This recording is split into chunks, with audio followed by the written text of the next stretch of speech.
if you were to hear Billie Holiday whisper in your ear, what would she say to you? Don't you dare give up. Mm-hmm. Don't you dare. Have you wanted to?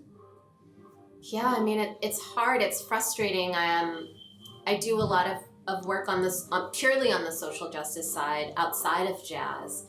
And there's days where you just want to bang your head against the wall because it seems so impossible and it seems so frustrating, and people can be really dense, quite honestly. And you're like, how can I ever get this person to engage with me and even try to hear my perspective? And yeah, sometimes you just want to flip a table. Like, it's... Don't do that. No, I'm not going to do it. No, I know you would. In the back of my mind, like, I'll be sitting in a meeting like this and my brain is like, ugh. So tell me now, is there a future in politics maybe? No, I will never do anything that I have to run for. Okay. No, okay. I'm not running for any kind of elected office. My work is talking to the younger generation and within my own backyard, right? Because you can't expect all the change to come from the top down on a national level. Sometimes you got to work from the ground up. So becoming the vice chair of the DEI committee in my hometown and trying to implement change right there and provide education and information right in my own backyard is what I'm so happy to be able to have the opportunity to do. No, that's wonderful. And that's where you live. It's where I live, right? Live, yeah. So you got to start in your own backyard, I feel. And so now with your work in DEI and music, how do you combine the two to keep it growing? That's growing up jazz. That's growing up jazz. That's the marriage of the two worlds. And it's really where I found my home and my place and my happiness. Even though it can be incredibly frustrating, it has taught me so much, probably more than what I'm teaching other people, about myself, even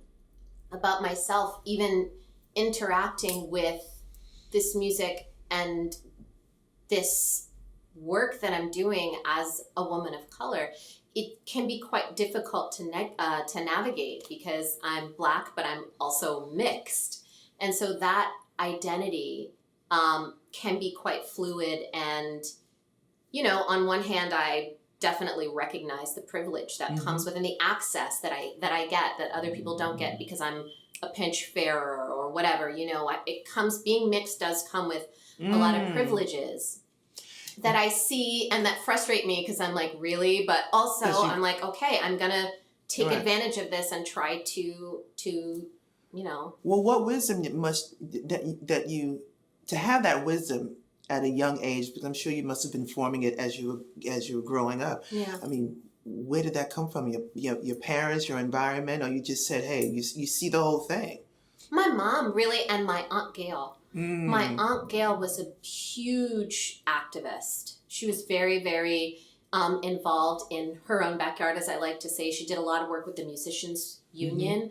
The reason why there's Black musicians in Philharmonics and on Broadway is because of her. She's the one who pushed it to a civil rights commission hearing and made that turn around, right? So I grew up in this environment being very aware of Black culture and of my Blackness. But then as much as I'm connected to that family, I can't step out into the world and not experience it as a mixed race person and all of the advantages that come with that. And also it feels so weird for me to identify only as Black because it's like pretending my dad doesn't exist. Right. And it feels quite disrespectful to him, actually, you know, because so much of the toolbox that I have is because of him. And so it's constantly difficult to navigate this, but I try to balance it with grace, and I'm constantly learning about myself, how to be both Black and mixed in this world. Well, I don't think you ever have all the answers. No, you don't. But from my perspective, I've known you for a long time, and I've seen you grow up jazz, and to see you put all this together and present it as growing up jazz is a wonderful thing. It warms my heart, and I'm sure the world is ready for you. Thank you, man. I'm ready. Let's go. Yeah, to the let's moon. do it. Yo, no, definitely. My eyes are always wide open to anything you're doing. And, fashion, I'm like, what is she wearing? What is Andromeda doing? So, we're all rooting for you and really proud of you. And Thank you so I'm much. certainly happy to be here with you today for sure. That means so much coming from someone like thank you. I admire you. I love you. Yeah. Thank you so much.